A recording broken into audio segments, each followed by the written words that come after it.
अब संसद में भी जाति पूछे जाने लगे हैं।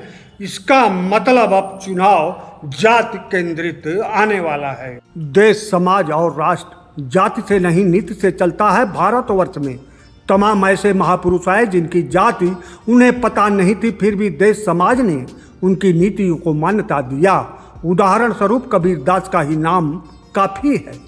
कबीरदास का उदाहरण मैं राहुल गांधी के संदर्भ में नहीं दे रहा हूं, नहीं कह रहा हूं।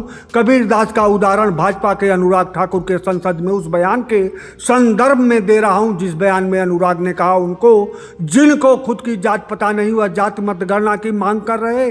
अनुराग ठाकुर के इस बयान के अनुसार फिर जिसके पास बेटी ना हो वह बेटी पढ़ाओ बेटी बचाओ का नारा नहीं दे सकता, और जिसके पास नारी ना हो वह नारी सम्मान की बात नहीं कर सकता। संसद की गरिमा अनुराग ठाकुर के इस बयान से किसे की जिसे खुद की जाति पता ना हो वह जाति मतगणना की मांग कर रहा है, जितनी नहीं गिरी उससे ज़्यादा अनुराग ठाकुर के अपरिपक्व बयान का समर्थन करके प्रधानमंत्री ने राजनीति की गरिमा गिरा दी है।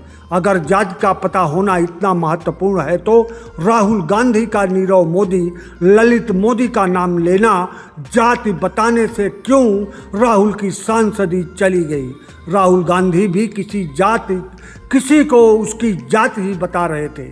फिर संसद में अनुराग ठाकुर के इस गैर जिम्मेदाराना बयान पर राहुल गांधी की यह प्रक्रिया की अनुराग ठाकुर ने उन्हें गाली दिया, लेकिन उन्हें अनुराग को माफ़ी मांगने की कोई ज़रूरत नहीं है। यह राहुल गांधी के परिपक्व होने का सबूत है, जो दर्शाता है कि राहुल गांधी राजीव गांधी के पुत्र हैं।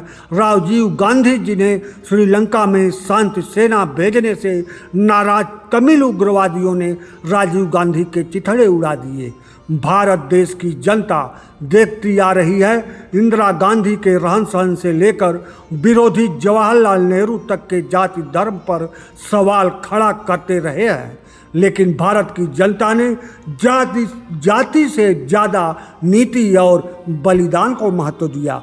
पुनः भाजपा के एक अनुयायी अनुराग ठाकुर द्वारा राहुल गांधी के जाति पर सवाल खड़ा करके राहुल गांधी को मजबूती देना शुरू कर दिया है, क्योंकि पूरा देश जानता है जो अनुराग ठाकुर कहना चाह रहे हैं।